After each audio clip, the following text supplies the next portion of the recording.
The year was 1977. It all begins in the hollow silence of a sterile gray office in Krasnograd, lost within the labyrinthine corridors of the Ministry of State Security. The air is thick with the smell of strong tobacco and drying ink on paper. A senior analyst for the GRU, the main intelligence directorate, pulls a file toward him.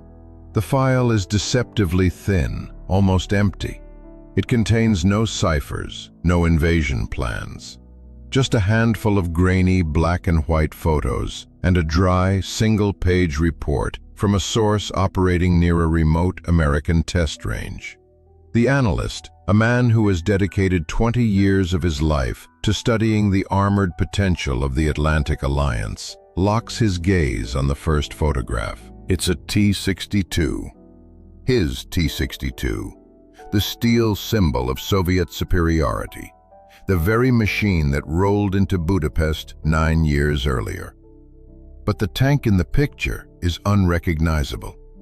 It resembles not an impregnable fortress, but a mangled canvas by an avant-garde artist.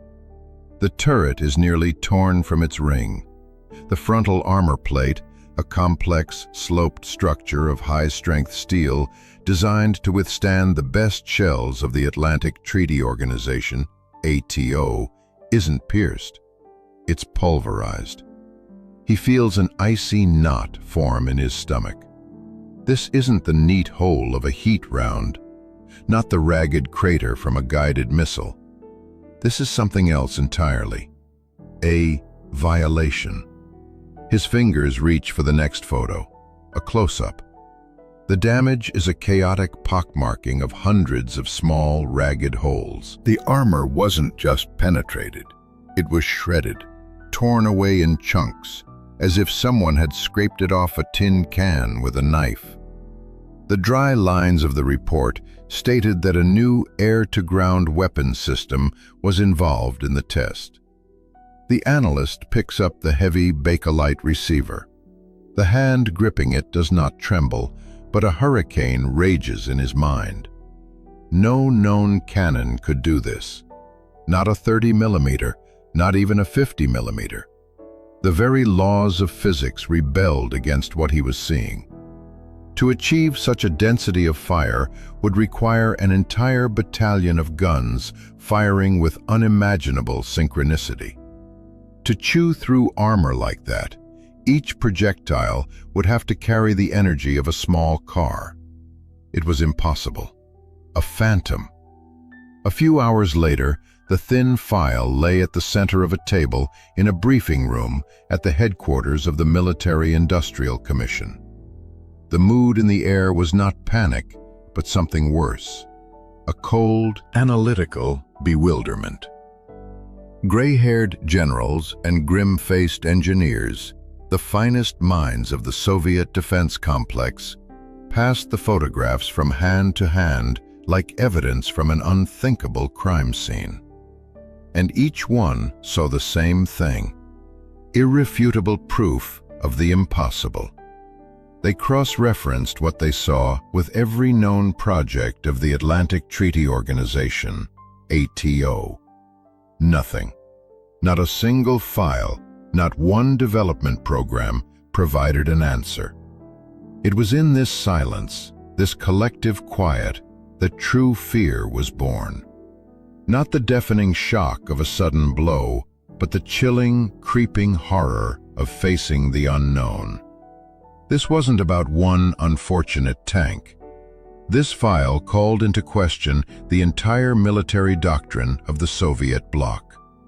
The full might of the Soviet war machine, the entire strategy for the coming Third World War on the European plains, rested on a single pillar: the doctrine of the deep offensive operation. The plan was simple in its brutal elegance. Thousands of tanks, T-64s, T-72s, and the newest T-80s were to pour through the Hof Gap and the North European plain like a steel avalanche. This armored fist was meant to shatter the Atlantic Treaty Organization, ATO, defenses, and be in Brussels within a week, long before the Americans could deploy their main forces. And this entire grand strategy rested on a single, seemingly unshakable foundation: the absolute invulnerability of the Soviet tank. The new T-64s and T-72s, with their revolutionary composite armor, were considered impervious to anything short of a direct nuclear strike or a fantastically lucky missile hit. Their crews, boys whose fathers had driven T-34s all the way to Vienna, were taught that they were protected by the best armor on the planet. They weren't sitting in fighting vehicles. They were sitting in mobile fortresses. And now, this file, these few faded photographs, had become a chilling counter-argument. They screamed that the Americans had, in strictest secrecy, created a weapon that could turn these mobile fortresses into mass graves on tracks. They screamed that the entire doctrine of the deep operation was nothing more than a dangerous illusion. The entire concept of the deep operation crumbled to dust. If this phantom weapon existed, if it could truly be mounted on an aircraft, then the invincible Soviet armored armada was transformed into the largest shooting gallery in history. In Krasnograd, it was more than just confusion. It was a cold, clammy terror. They had a new enemy, a nameless and invisible phantom. It had no name. It had no form. There was only the knowledge of what it could do. And what it could do was negate their entire military doctrine, their entire strategy for global dominance, and consign it to the scrap heap of history. The ghost hunt began. The order given in Krasnograd was categorical. Find this weapon, identify it, and create a countermeasure. The full might of Soviet intelligence and the military-industrial complex sank its teeth into the Atlantic Alliance, hunting for an elusive shadow. This was not methodical work. It was a desperate race against time. The GRU awakened deep cover agents near North Atlantic Treaty Organization, ATO, air bases in the Federal Republic of Germany, FRG.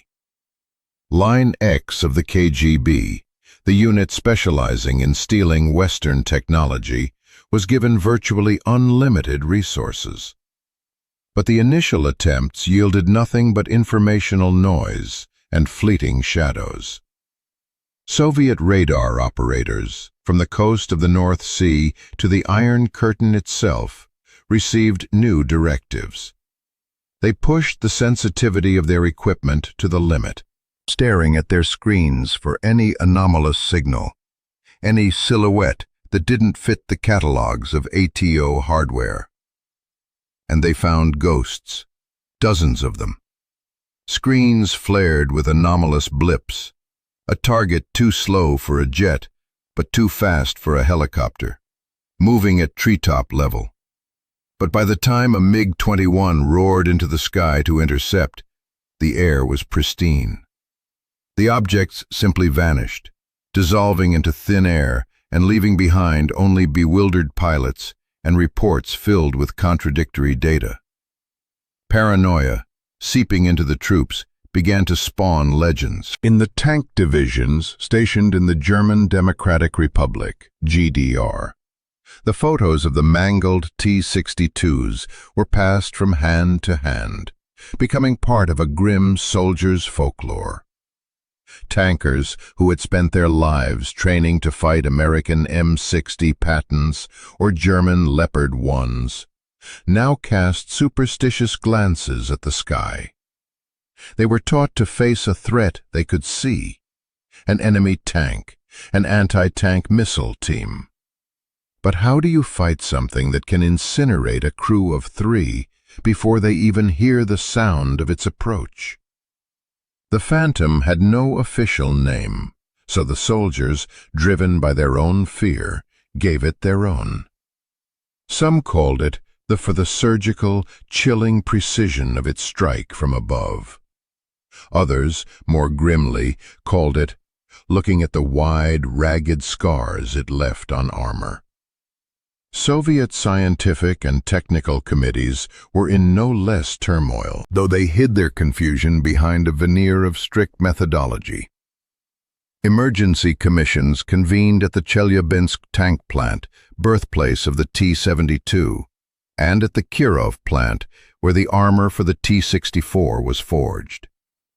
Engineers and ballisticians, armed with calipers and microscopes, studied the photographs for hours. Their conclusions were numerous, contradictory, and uniformly wrong. One early hypothesis suggested the Americans had created a new type of cluster munition, a, quote, 14 bomb, capable of coordinating its strike. But the theory was quickly dismissed. The damage was too focused. A cluster bomb sows death by scattering sub-munitions.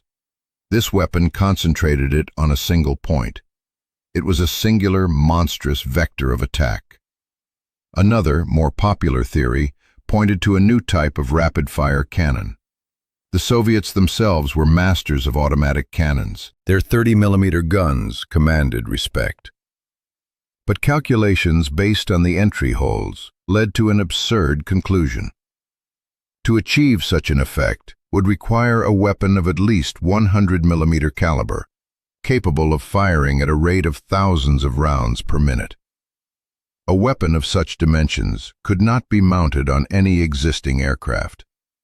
It would weigh tons, and the recoil alone would tear the wings off any fighter. It defied the laws of physics. It simply could not exist. It contradicted the laws of physics. The most daring minds, clinging to scraps of reports from Line X, proposed the idea of a directed energy weapon, a laser or particle beam capable of literally vaporizing tank armor. This version sounded like science fiction, but the photos themselves looked as if they had been lifted from the pages of a science fiction novel. The only problem was that this theory offered no chance of creating a defense. Indeed, how do you create armor against a beam of light? The search for an answer grew into desperation. In 1978, Soviet scientists received a directive: create fundamentally new types of armor. This was no longer about improvement, it was about survival. A period of feverish, almost panicked experimentation began. First, they simply started welding additional steel plates onto the turrets of T-72s. It was a crude, clumsy solution, a scream of fear cast in metal. It only added weight, overloaded the engines, and provided little more than fragile psychological comfort. Then came Contact 1, the first generation of explosive reactive armor, ERA. These were bricks of explosive encased in metal boxes. The idea was that upon impact from a projectile, the brick would detonate outward, disrupting its penetrating power. It was a flash of engineering genius, but a genius born of a profound misunderstanding. Reactive armor was designed to defeat heat rounds, a threat they knew and understood. But as they would later discover, it was tragically, monstrously useless against the phantom weapon they so feared. This phantom had achieved what America's entire strategic arsenal could not. It had changed the thinking of the Soviet leadership. It forced them to pour billions of rubles, which the country did not have, into fighting a threat they could not even identify. The legend of the invisible enemy was no longer a barrack's tale. It became the flywheel of Soviet military spending, a black hole devouring resources.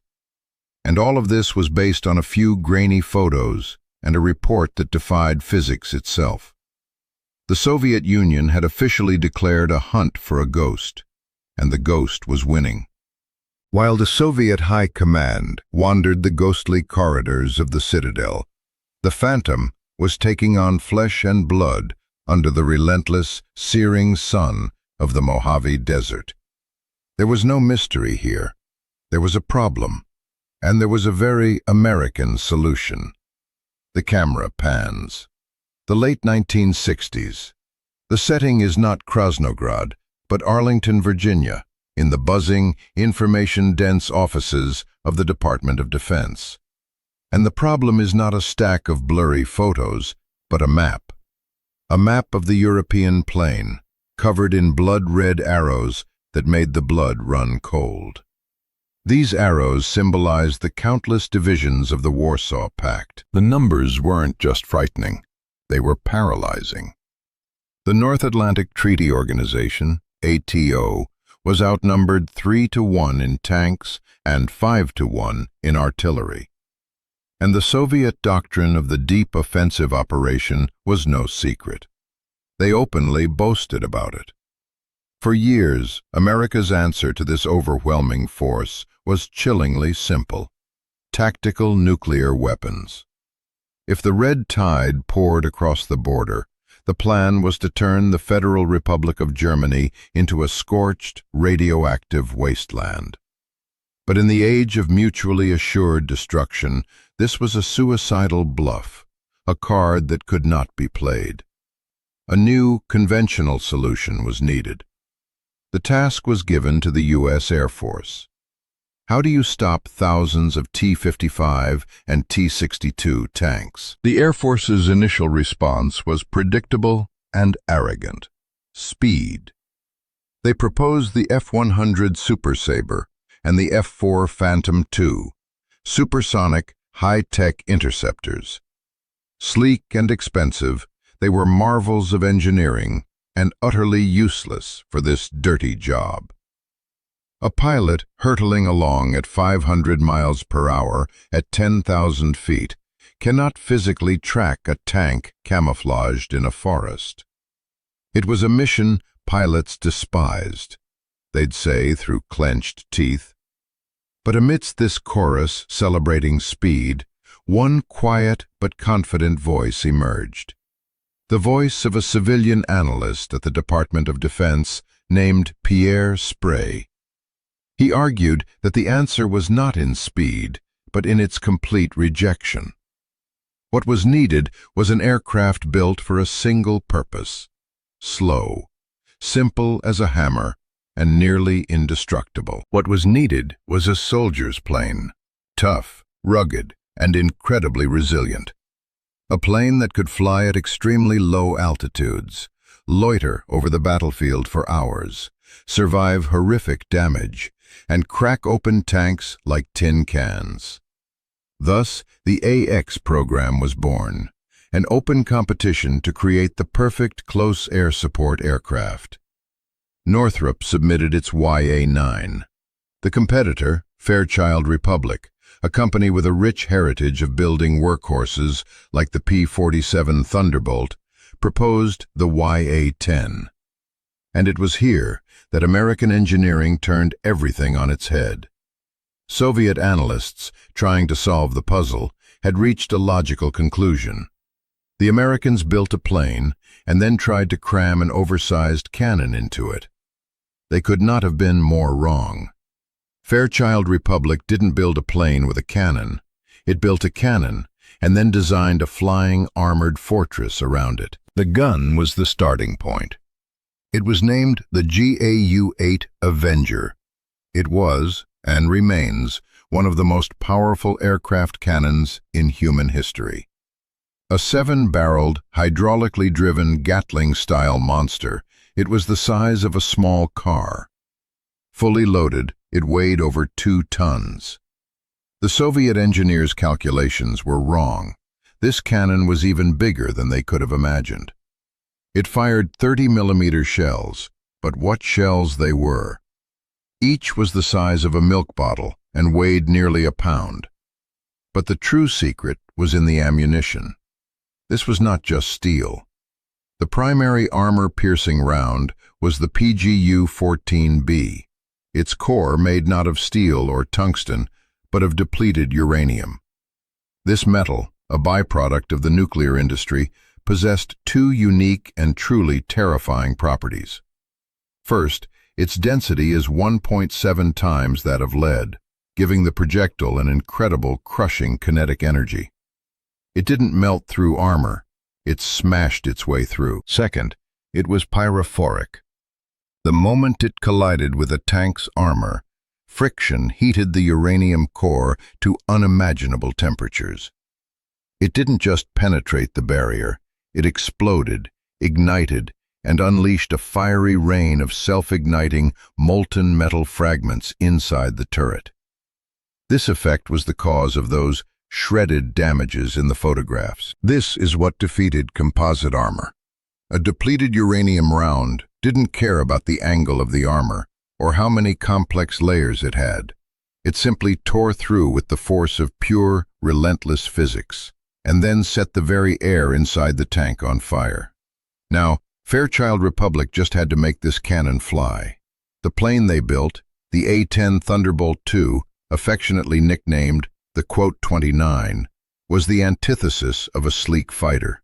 It was brutal, ugly, and absolutely perfect for its job. The cannon was mounted precisely on the aircraft's centerline, so that the firing barrel was perfectly aligned with the longitudinal axis.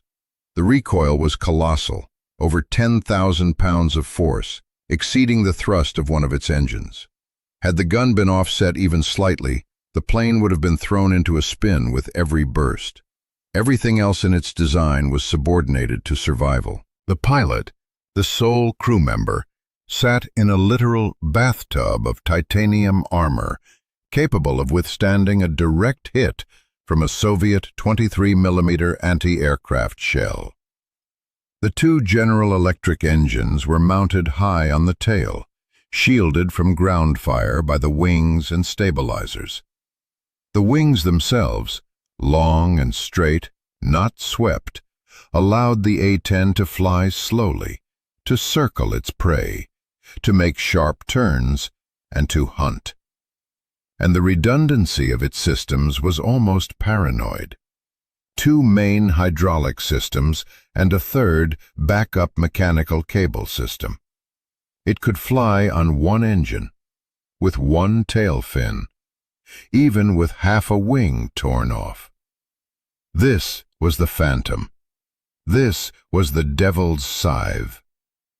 When Soviet radar operators saw a glitch crawling slowly at treetop level on their screens, it was an A-10 Warthog, hugging the ground, invisible to their systems. When their tankers went out on exercises, they feared missiles. What they should have feared was a sound. The legendary "BRRT" of the Avenger cannon is not the sound of the impacts. It is the sound of the gun itself breaking the sound barrier.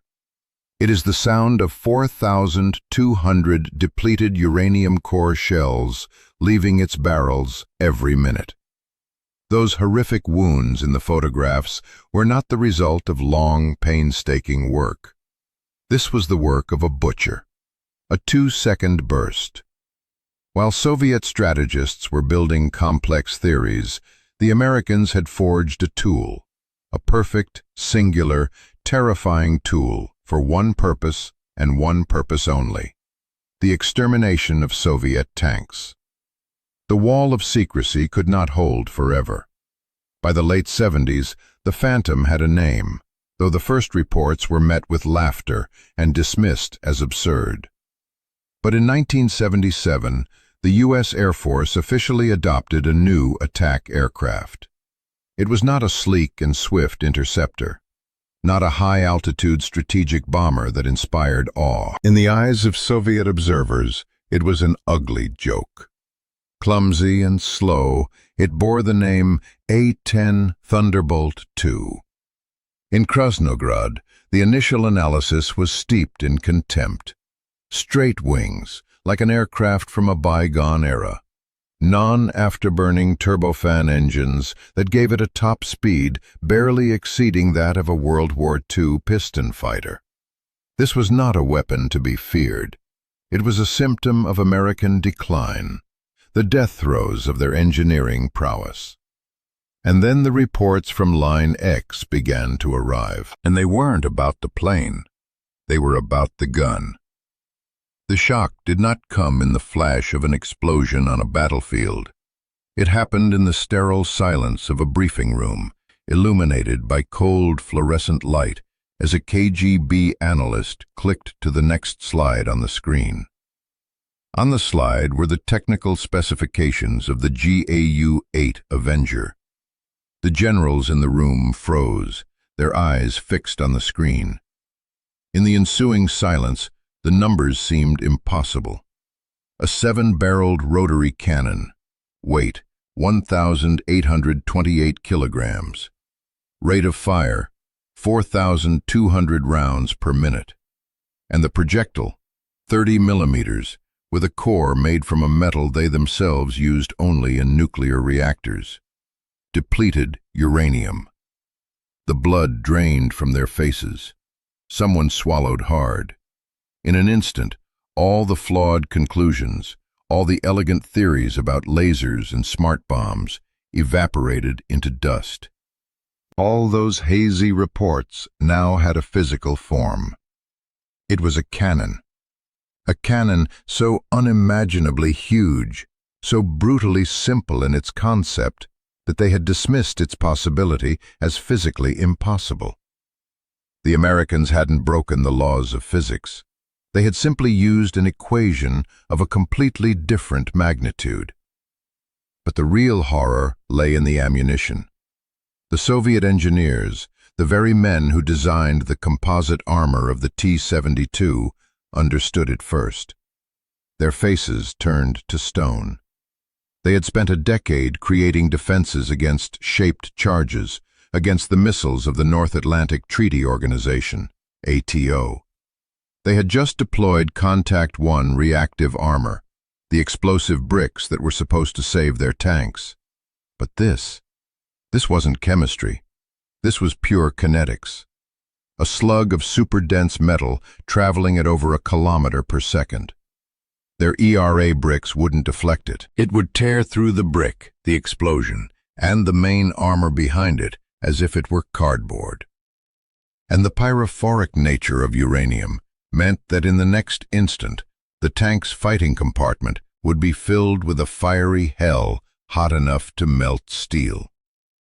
All their work, all their ingenious solutions, all their new armor, it had all become useless in a single moment. The grainy photos from the test range weren't a test of a new weapon. They were a demonstration.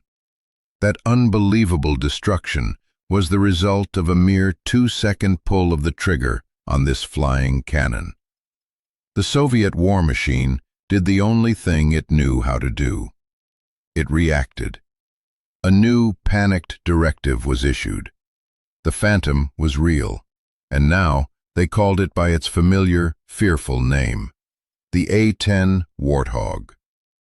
The primary threat to Soviet armor was no longer enemy tanks. The threat came from the sky. Thus began the feverish era of the anti-aircraft bubble.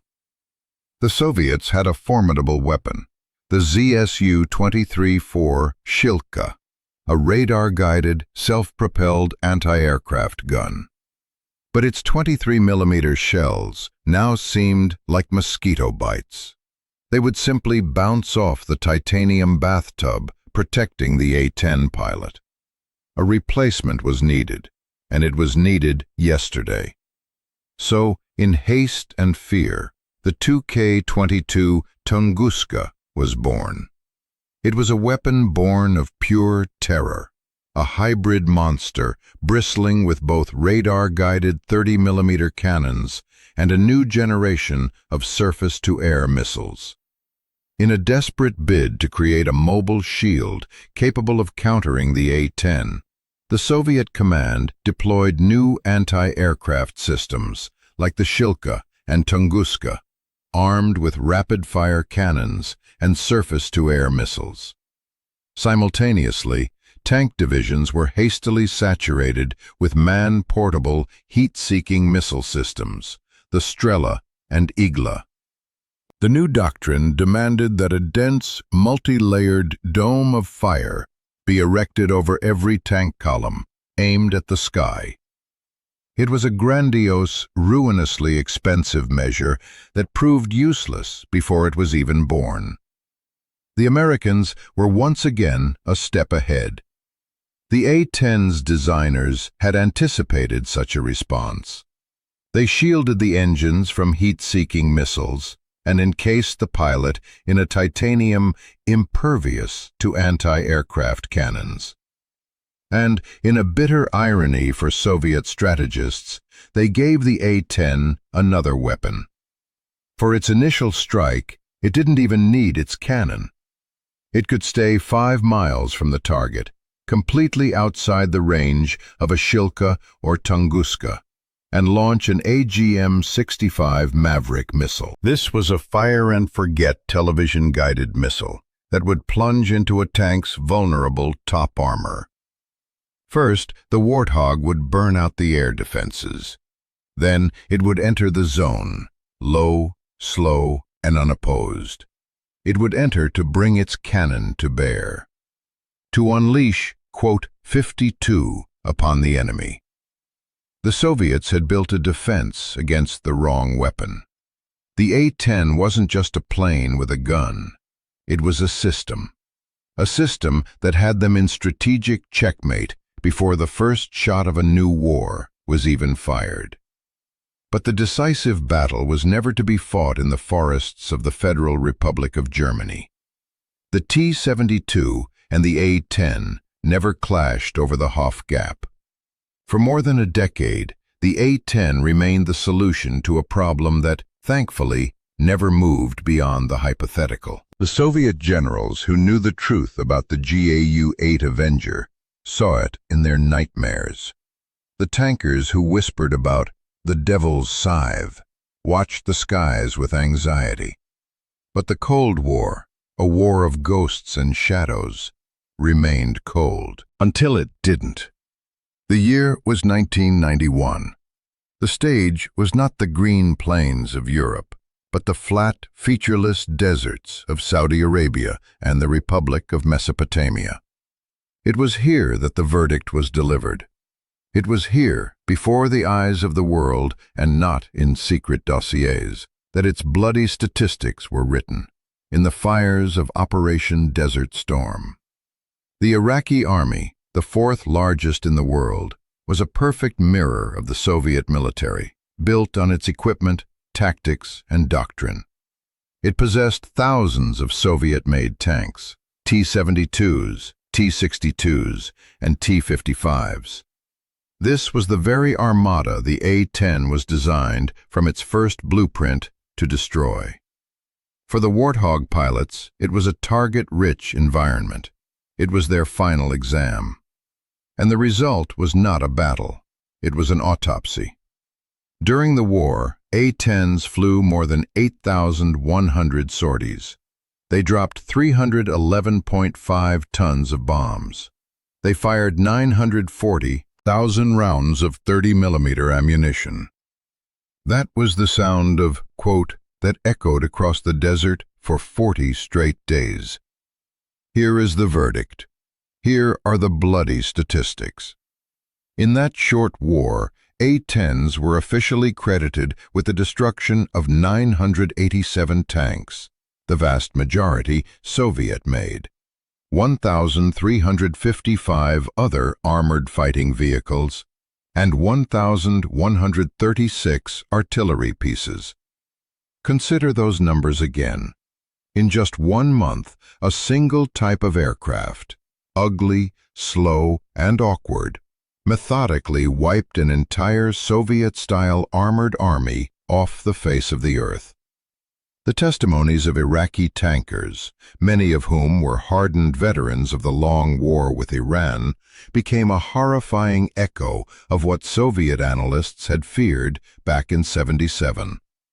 They spoke of an invisible, terrifying force, of skies that suddenly tore open above them. They described a sound, a monstrous roar that reached them only after their fighting vehicles had been ripped apart. The depleted uranium shells, traveling faster than sound, struck them before the report of the cannon itself could reach their ears. They died in their steel fortresses without ever understanding what killed them. And what was the price of this triumph? The Soviet air defense bubble, that entire armada of Shilkas, Tunguskas, and thousands of man-portable missiles, suffered a crushing, humiliating defeat. 144 A-10s were thrown into the fight. They flew directly into the jaws of the densest and most lethal anti-aircraft network in the world. They were hit. They were torn apart. They were shredded by anti-aircraft fire. One Warthog made it back to base with a gaping hole in its wing large enough for a man to crawl through. Another flew for 6 hours, bearing over 350 ragged wounds in its fuselage. In the entire war, only 4 A-10s were lost to surface-to-air missile fire. The incredible survivability designed into the aircraft back in the 60s was proven not on blueprints, but in real combat, paid for by the courage of pilots in 1991. The Phantom was not just real, it was practically invincible. And herein lies the ultimate lesson. The triumph of the A-10 went far beyond military tactics. It was a philosophical victory. It was the final, merciless sentence passed on the entire Soviet economic model and its ponderous military-industrial complex. The entire Soviet system rested on 2 pillars: imitation and reaction. Line X of the KGB would steal the plans for a missile, and 5 years later, a Soviet factory would produce a slightly improved copy. They saw the American M60 tank and built the T-62 with a bigger gun. It was a culture of perpetual, almost panicked reaction to the successes of others. When the grainy photo of the mangled T-62 reached them, their response was not innovation, but another reflexive reaction. They hastily created reactive armor, a crude, desperate shield. They spawned the Tunguska, a monstrously complex and ruinously expensive machine whose sole purpose was to guard tanks. They were always a step behind, frantically forging a shield for the sword of the last war. The American AX program operated under entirely different laws. It was a culture of innovation, aimed at solving a problem at its root. The question was not, how can we make our tanks better? But, what is the most effective way to destroy an enemy tank? And the answer was, not another tank. Not a multi-billion-dollar superfighter. The answer was an ugly but practical $12 million airplane, built around a cannon that spat in the face of physics, and a pilot shielded in an impenetrable titanium bathtub. It was a simple, brutal, and brilliantly asymmetric idea. The A-10 Warthog became an economic weapon. It forced the Soviet bloc to sink billions of rubles, which the country no longer had, into defending each of its 50,000 tanks from a single, relatively cheap aircraft. The economic trade-off was a catastrophe for the Soviets.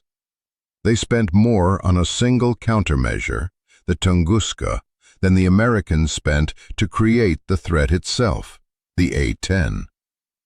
It was a continuous economic hemorrhage, a black hole devouring resources. And all of this was to fight a phantom they had correctly identified, but 2 decades too late. And so, the epilogue. True power in the Cold War was not measured solely by the number of nuclear warheads. It was measured by the power of ideas. The Soviet bloc built tank fortresses. The American Federation created a master key. And the sound of that key turning in the lock, a sound that became the funeral march for the final decade of the Cold War, was the roar of the Avenger cannon. It was the sound of the mystery from that grainy photograph finally being solved. The sound of impossible physics becoming deadly reality. It was the thunder under which an entire military doctrine turned to dust. not because of a nuclear missile, but because of a 7-barreled monster spitting depleted uranium. It was the death rattle of a system built on fear and imitation, finally collapsing under its own weight. The phantom was real, and in the very end it was its shadow, the shadow of the Warthog, that fell across the entire Soviet bloc.